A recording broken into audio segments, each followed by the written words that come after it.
Diusir, terima aja susah amat sih. Gitu. Kan ada orang mau dibelokin, nahan ya. Begitu nahan, patah tuh. Stres, gila, pusing, sakit. Hah? Betul nggak? Betul.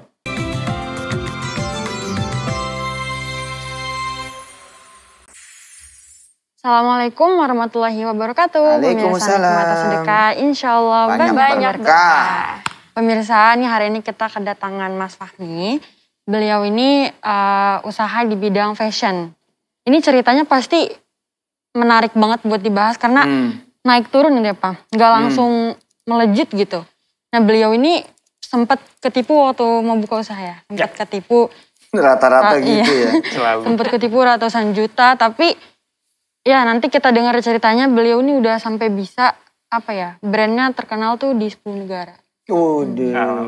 Ya, Dan gitu. pernah jadi punya grup musik apa ya? Dulu saya pernah ada di entertainment lah gitu, pernah jadi backing vokal, naik teater dan lain-lain. Wih, siap. Jadi sedikit ini aja nih Pak intermezzo. Jadi beliau tuh mikirnya dulu tuh passionnya bukan apa yang dilakuin sekarang. Betul. Jadi mikirnya di musik gitu kan. Sampai akhirnya ketemu nih ceritanya buka Quran, nemu satu surat yang itu tentang pakaian kalau nggak salah ceritanya begitu ya. Akhirnya itu yang menuntun beliau bikin usaha fashion. Akhirnya sekarang malah ya bener-bener belok gitu. Jadi pengusaha fashion gitu. Luar biasa. Jalan hidup ya. Jalan hidup. Makanya kalau dibelokin sama Allah, jangan nahan. Kalau nahan patah. Iya. Ikutin papa. Ayo pemirsa ikutin. Kalau lagi dibelokin sama Allah, ayo. Kalau lagi dibelokin sama Allah. Jangan nahan. Ntar patah. Contoh misalkan. Menghadapi perceraian. Udah gampang cerai aja susah amat sih. Ustadz. Udah begitu udah enteng. Bener. Nanti justru kebalik. Begitu kita nggak ngelawan nih, belokannya semut. Set gitu. Di PHK, udah terima aja susah amat sih. Gitu. Diusir, terima aja susah amat sih. Gitu. Kan ada orang mau dibelokin, nahan ya. Begitu nahan, patah tuh. Stres, gila, pusing, sakit. Hah? Betul nggak? Betul. Nah, ketika dibelokin, kita ngalir aja, Ji. Masya Allah.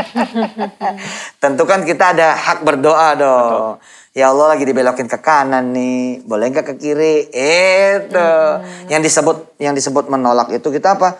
Ngemerungsung, marah-marah. Gua udah nikah 7 tahun. Gua udah kerja 7 tahun. Wah, itu namanya nahan. Nah, Mas Fahmi kelihatannya termasuk yang nggak nahan nih ya. Berserah aja Ustaz. Berserah. Makanya judulnya The Power of Berserah. Good. Oke, dimulai. Cerita silakan. Iya. Bismillahirrahmanirrahim.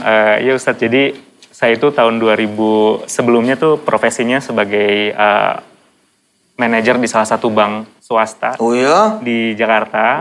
Itu kerja dulu nih ya? Kedulunya 5 tahun lah, kurang lebih 5 tahun. Udah punya posisi salah satu bank swasta. Cuma saya pikir tadi yang Wirda bilang kalau passion saya tuh nggak ada di bank nih gitu. Saya memang senangnya di dunia musik gitu.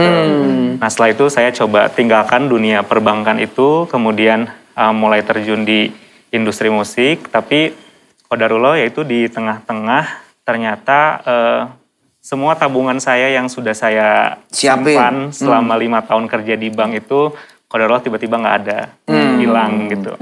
Di momen yang bersamaan, bapak ibu saya juga lagi masuk rumah sakit. Ya Allah. Gitu. Jadi yang tadi ya udah, waktu itu saya memang masih belum, ini kenapa nih, ada apa nih kan gitu. Nah di tengah-tengah itu ya wajar manusia pada umumnya kita depresi, stres dan ya udah kita terima aja kan Ustadz gitu.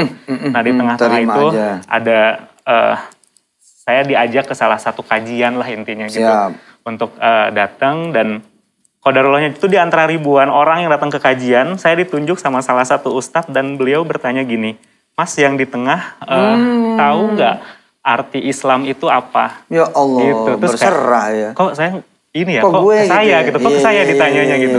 Dan saya selama puluhan tahun hidup saya nggak tahu ternyata Islam itu apa gitu. Saya cuma taunya Islam itu ya agama aja gitu. Dan di sana saya baru paham bahwa Islam itu adalah berserah. Samina wa atokna, kami patuh, kami taat gitu kan.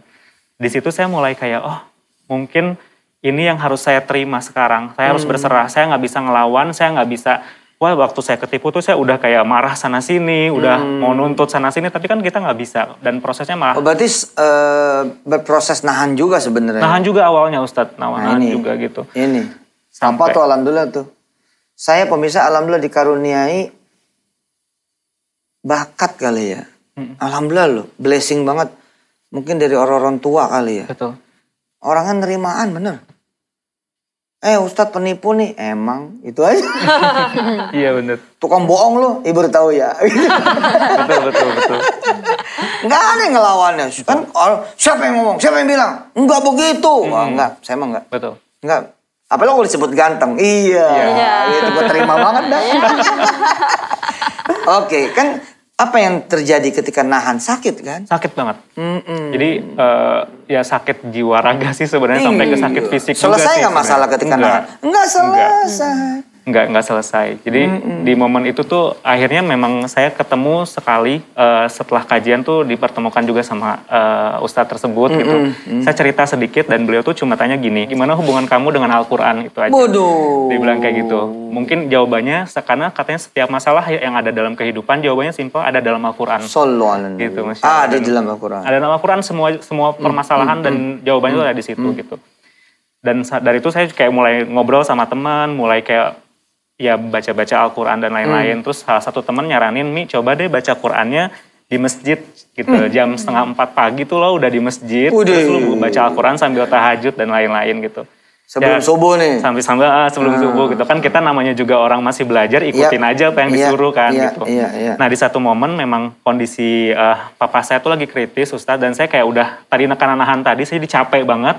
Udah sampai wah fisiknya udah sakit dan ini. Terus saya benar-benar nangis tuh Ustadz jam 3:30 pagi di salah satu masjid. Ya Allah indah. Saya benar-benar nangisnya keluar nangis indah, gitu. Indah. Dan ketika saya lagi nangis nunggu azan subuh, saya baca Quran dan saya buka randomly benar-benar secara nggak sengaja kebuka Al-A'raf ayat 31. Gitu. Di sana tuh bunyinya Bismillahirrahmanirrahim, hai anak Adam, pakailah pakaian yang bagus ketika masuk masjid, makan dan minumlah tapi jangan berlebihan gitu. Iya. Terus saya kepikiran kayak, oh iya ya kalau pertama dari surat itu saya belajar bahwa oh ya kalau mau ketemu Allah kita harus pakai baju yang bagus. Dan saya waktu itu cuma pakai baju kaos, jaket dan ini aja gitu kan. Dan yang kedua saya belajar kayak Allah tidak suka orang yang berlebih-lebihan. Nah mungkin saya juga jadi belajar, oh mungkin selamanya tujuan saya di dunia ini terlalu mikirin yang namanya dunia gitu. Cipami tahan sebentar. Siap. Kita kasih yang mau lewat ya Kak. Iya. Ya, tetap dinikmati sedekah, insya Allah banyak berkah.